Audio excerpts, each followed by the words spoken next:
ఈ రేవంత్ రెడ్డికి నేను మొన్న చెప్పిన ఆయనకు ఒక మానసిక వ్యాధి వచ్చింది అని. పాపం ఆయన్ని ముఖ్యమంత్రిగా ఆయన ఎవరు గుర్తుపడతలేరు, ఆయన పేరు చెప్తలేరు. ఆయన సొంత పార్టీ నాయకులు కూడా ఆయన పేరు మర్చిపోతున్నారు. ఇక టీవీలు పెట్టంగానే ముఖ్యమంత్రిని ఒకటే తిట్టుడు ప్రజలు. ఇవన్నీ చూసి ఆయనకు మతి భ్రమించి ఇగో ఇట్లాంటి మాటలు మాట్లాడుతూ ఉన్నాడు. కేసీఆర్ని తెలంగాణకి వెళ్ళి బహిష్కరిస్తారా అండి? అసలు తెలంగాణను పుట్టించింది ఎవరు? తెలంగాణ ఉద్యమం పెట్టింది ఎవరు? ఏ ఊర్లో పోయి అడిగినా, చిన్న పిల్లగాడి నుంచి ముసలోళ్ళ దాకా అడిగినా కానీ తెలంగాణ పెట్టింది ఎవరు అంటే కేసీఆర్ అని చెప్తారు. తెలంగాణను పుట్టించింది ఎవరు అంటే కేసీఆర్ అని చెప్తారు. 15 సంవత్సరాలు తెలంగాణ కోసం దిక్కు దివానా లేని రోజు ఒక్కడిగా బయలుదేరి 15 ఏళ్ళు పోరాటం చేసి ఎన్నో పదవులకు త్యాగాలు చేసి ఎమ్మెల్యే పదవికి, ఎంపీ పదవికి, కేంద్ర మంత్రి పదవికి త్యాగాలు చేసి సావు నోట్లో తలబెట్టి తెలంగాణను తెచ్చిన వ్యక్తి కేసీఆర్. రేవంత్ రెడ్డి ఏమో జై తెలంగాణ అన్నోడి మీదకి తుపాకీ పట్టుకుని ఉరికిండు సంపెత్తా అని. అది రేవంత్ రెడ్డి చరిత్ర.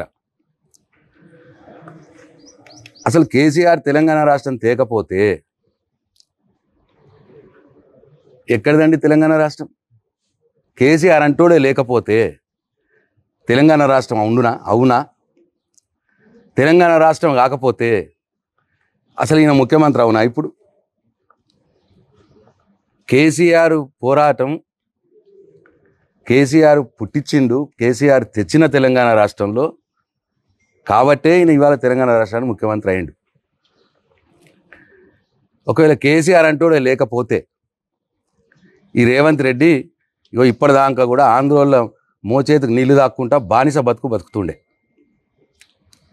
ఈయన కేసీఆర్ని బహిష్కరిస్తాడా? అది మతి ఉండి మాట్లాడుతున్నాడా, మతి లేక మాట్లాడుతున్నాడా? ఈయన చరిత్ర ఏందండి? ఇప్పటికి కూడా ఆయన ముఖ్యమంత్రిగా అనుకుంటలేడుగా. ఇప్పటికి కూడా ముఖ్యమంత్రి అయినాక కూడా ఆ కంపునూరు నెత్తిలో పెట్టుకొని గదే వేషం, ఓటుకు నోటు కేసులో దొంగ పట్టుబడ్డాడు కదా, గవే దొంగ మాటలు. ఇంకా ఒక ముఖ్యమంత్రి మాటలు, ముఖ్యమంత్రి స్థాయి మాటలు లేవు. 100 రోజుల్లోనే 420 హామీలు ఇచ్చి అమలు చేస్తా అన్నాడు ఎన్నికలప్పుడు. ప్రజలను నమ్మించిండు, గద్దెను ఎక్కిండు. ఇవాళ 14 నెలలు అయింది, ఒక్క హామీ కూడా చక్కగా అమలైతలేదు. ఏ ఊరికో ముఖ్యమంత్రి రేవంత్ రెడ్డి పేరు తీయంగానే వినరాని బూతులు తిడుతున్నారు పబ్లిక్. నువ్వు కేసీఆర్ని బహిష్కరించుడు అది కలల మాట.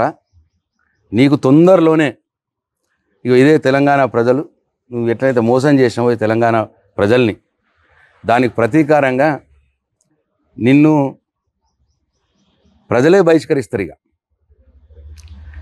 చాలా తొందరలోనే ఉన్నది, అది ఎక్కువ దూరంలో లేదు.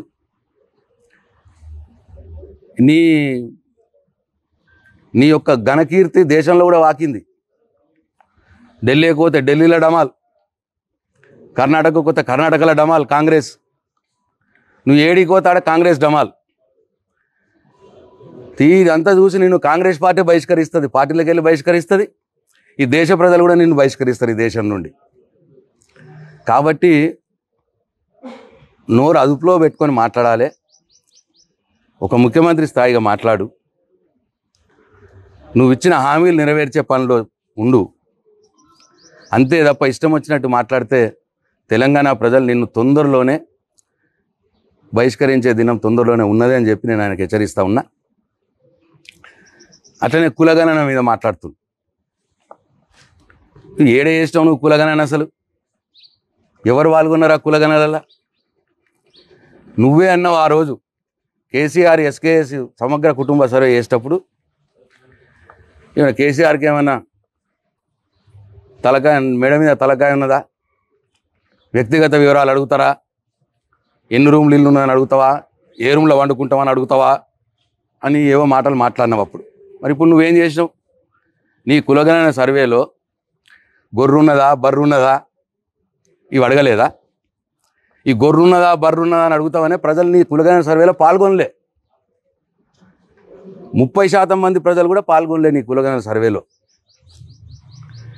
బీసీ సంఘాలే అంటున్నాయి, అన్ని బీసీ సంఘాలు ఈ కులగణన ఓ తప్పుల తడక బోకసు, మీరు ఇంట్లో కూర్చొని రాసుకున్నారు ఇది అని చెప్పి కృష్ణయ్య గారు అంటున్నారు, జాజుల శ్రీనివాస్ గౌడ్ గారు అంటున్నారు, వకులాభరణం కృష్ణమోహన్ గారు అంటున్నారు, మున్నూరు కాపు సంఘం వాళ్ళు అంటున్నారు. అసలు నువ్వు చేసిన సర్వేలో, నువ్వు ఇంట్లో కూర్చొని రాసిన సర్వేలో బీసీల జనాభా ఎందుకు తగ్గింది అని అడుగుతున్నారు. సమగ్ర కుటుంబ సర్వేలో ఉన్న బీసీ జనాభా కంటే నువ్వు చేసిన కులగణనలో బీసీ జనాభా తగ్గింది ఎందుకు అని బీసీ సంఘాలు ప్రశ్నిస్తున్నాయి. బీసీ సంఘాలే కాదు, నీ కాంగ్రెస్ పార్టీ ఎమ్మెల్సీ ఆయననే ప్రశ్నిస్తున్నారు, దీన్ని చింపేయాలి, చెత్తబుట్టలు పడేయాలంటున్నాడు. నువ్వు ఆ కులగణన సర్వే పట్టుకొని ఏ ముఖం పెట్టుకొని మాట్లాడుతున్నావు? నువ్వు కేసీఆర్ ఎస్కేఎస్ చేసేటప్పుడు, సమగ్ర కుటుంబ సర్వే చేసినప్పుడు నువ్వేవైతే మాట్లాడినావో ఆ మాట్లాడిన దానికి క్షమాపణ చెప్పి ఇవాళ గొర్రున్నదా బర్రున్నదా అనే ప్రశ్నలు తీసేసి అవసరం ఉన్న ప్రశ్నలే పెట్టి మళ్ళీ ఇంటింటి సర్వే, నిజమైన సర్వే చెయ్యు, అప్పుడు ప్రజలు పాల్గొంటారు, నీ మీద నమ్మకం వస్తుంది. అంతే తప్ప నువ్వు చేసిన ఫార్స్ కులగణన సర్వేని అడ్డం పెట్టుకొని బీసీ జనాభాను తగ్గించి ఏదో చేద్దామనుకుంటే బీసీ ప్రజలు చైతన్యవంతులైనరు, నీ మీద ఉద్యమం చేసుడు ఖాయమని చెప్పి నీకు హెచ్చరిస్తూ ఉన్నాను. ఇంకోసారి నీకు హెచ్చరిస్తూ ఉన్నా, ముందు ముందు కేసీఆర్ని, కేటీఆర్ని, హరీష్ రావు గారిని నువ్వు ఇష్టం వచ్చినట్టు మాట్లాడితే